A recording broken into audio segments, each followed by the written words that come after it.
আমি অল্পটুকু কথা বলবো, আমি প্র্যাকটিক্যালে যা পেয়েছি এই কথাটুকু আমি বলবো আপনাদের কাছে।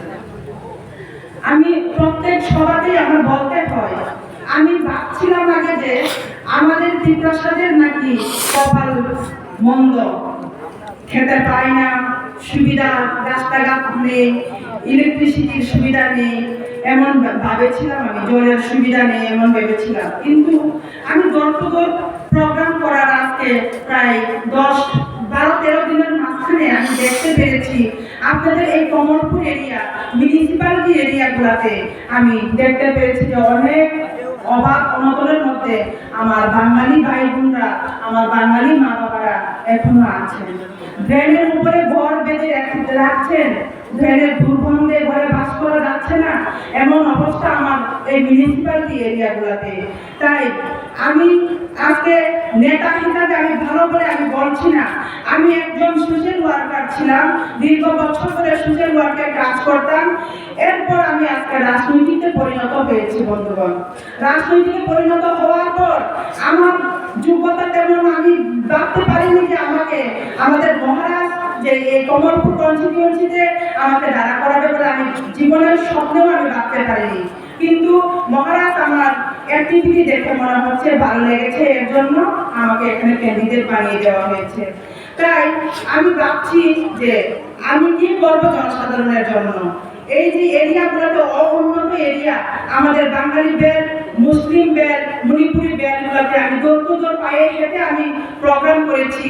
প্রোগ্রাম করার পর আমি দেখেছি অনেক মাদের চোখের জল, বাবাদের চোখের জল, যুবকদের চোখের জল, আমাকে আঞ্জিয়ে ধরে কেঁদে ফেলে ওরা কথা বলতে পারছে না, চোখের জল ফেলাচ্ছে। তাই আমি আপনাদের কাছে অনুরোধ রাখবো, আপনারা সুশিক্ষিত এখানের লোক, আপনারা সবাই আমাকে চিনেন, সবাই আমাকে জানেন। আমি ছোটবেলা থেকে কমলপুরে ছিলাম, কমলপুরে পড়াশোনা করেছি, আপনারা আমাকে সবাই জানেন, সবাই চেনেন। তাই একবার সুযোগ দিন, আপনাদের কাছে আমি হাত জোড় করছি, একবার সুযোগ দিন কাজ করার জন্য। এতদিন ধরে আমার কাজ করার তেমন ইচ্ছা ছিল না, কিন্তু আমি এই যে ফ্যামিলিগুলোতে, যে পরিবারগুলোতে যার ঘর আজকে বিজেপি সরকার আসার পর আগুন জ্বালিয়ে দেওয়া হয়েছে, এই আগুন জ্বালানো ঘরগুলো রিপেয়ারিং হয়নি, এই আগুন জ্বালানো ঘরের মাঝখানে লোক থাকতে হচ্ছে বন্ধুগণ। আমাদের যে ফুলসরি এরিয়ার যে ভান্ডারপাড় এরিয়াতে এক বৃদ্ধর বাড়ি আমি দেখেছি হচ্ছে বন্ধুগণ। আমাদের যে ফুলসরি এরিয়ার যে ভান্ডারপাড় এরিয়াতে এক বৃদ্ধর বাড়ি আমি দেখেছি, একটা ভাঙা কড়াইয়ে রান্না করছে একজন বয়স্ক বৃদ্ধ লোক। আমার ভিতর ফেটে যেতে চাই এই কথাগুলো যদি আমি ভেবি। আমি একজন মেয়ে, আমি একজন মা, আমি একজন বোন, তাই আমি সবার জন্য কাজ করতে চাই। আমার আগ্রহ বেড়ে গিয়েছে বন্ধুগণ এই দলগত প্রোগ্রাম করার পথে। আমি ভেবেছি যে না, আমি কাজ করব, আমি মহারাজের নাম নিয়ে আমি এই সকল শ্রেণীর অংশদের আমি কোনো ভেদাভেদ করবো না। আমি যদি আজকে জয়ী হয়ে আছি, আসার সাথে সাথে আমি সব এরিয়াগুলোতে আমি আবার ফিল করব। আমি এই মা ভাই বোনদেরকে কথা দিয়ে এসেছি বন্ধুগণ, আমি আসবো, আপনারা আমাকে সুযোগ করে দিন। একটাবার সুযোগ করার পর আমি যদি আপনারা যদি আমাকে সুযোগ দেন, আমি আপনাদের জন্য কাজ করার সুযোগ পাবো, এই কথা বলেছি। সবাই আমাকে সুযোগ দিবে বলে একটা আশ্বাস দিয়ে দিয়েছি। আমি ভেবেছিলাম আমার ত্রিপ্রাসা শুধু আমাকে ভোট দিবে বলে, কিন্তু আমার বাঙালি ভাইরা আমাকে প্রচুর পরিমাণে আমাকে ভোট দেবে বলে আমি এখন বিশ্বাস করতে পারছি বন্ধুগণ। শুধু বাঙালি নয়, মুসলিম মাইনরিটি, মণিপুরি, হিন্দুস্তানি সব ভাই বোনরা আজকে প্রমাণ করে দিয়েছে এই কমলপুরে বাজার সভার মাধ্যমে। আমরা ভেবেছিলাম এত সকালবেলাতে আমরা এসে প্রোগ্রাম করতে পারবো কিনা বলে, আমাদের সময়সীমা রেখার মধ্যে ছিল 8টা to 10টা। প্রথমে প্রশাসনের তরফ হতে আমি ক্ষমা চাই, আমরা একটু দেরি হয়ে গিয়েছে। সকালে সবাই আসার রাস্তাঘাটের গাড়ি জ্যাম হওয়ার কারণে আসতে একটু দেরি হয়েছে, তাই আমরা প্রোগ্রাম শুরু করতে একটু দেরি হয়েছে বন্ধুগণ।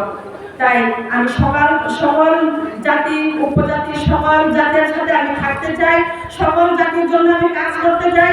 আপনারা একবার সুযোগ দিন, আর আপনারা ভগবানের কাছে, আল্লাহর কাছে, গডের কাছে প্রেয়ার করবেন, দোয়া করবেন, প্রার্থনা করবেন।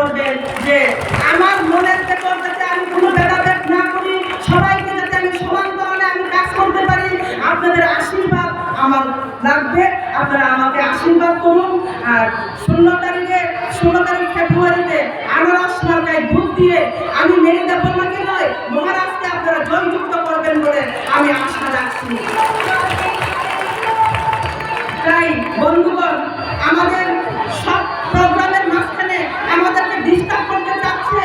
আমরা গতদিন হালখানাতে প্রোগ্রাম করেছিলাম, সেদিনও আমাকে অনেক বিজেপির যে লোকগুলো এসেছিল মিছিল ছেড়ে আমাদেরকে আমরা গতদিন হালখানাতে প্রোগ্রাম করেছিলাম, সেদিনও আমাকে অনেক বিজেপির যে লোকগুলো এসেছিল মিছিল ছেড়ে আমাদেরকে ডিস্টার্ব করার জন্য অনেক হাই হুল্লা ইয়ার্কি মেরেছে, আমাদেরকে জুগান দিচ্ছে, নাচছে, বক্স বাজিয়ে এসেছে, অথচ আমরা প্রোগ্রাম চালিয়ে যাচ্ছি। বন্ধুগণ, আমরা কারোর প্রোগ্রামকে ডিস্টার্ব করতে চাই না, আর আমাদের প্রোগ্রামও যাতে কাউ ডিস্টার্ব না করুক, তাই আমি আপনাদের কাছে হাত জোড় করি। আর আমার সংক্ষিপ্ত বক্তব্য আমি এখানেই শেষ করলাম। সবাইকে নমস্কার। মহারাজা লংলি, তীব্রামাথা লংলি, টিসিএফ লংলি, টিআইএসএফ লংলি, সবাইকে নমস্কার।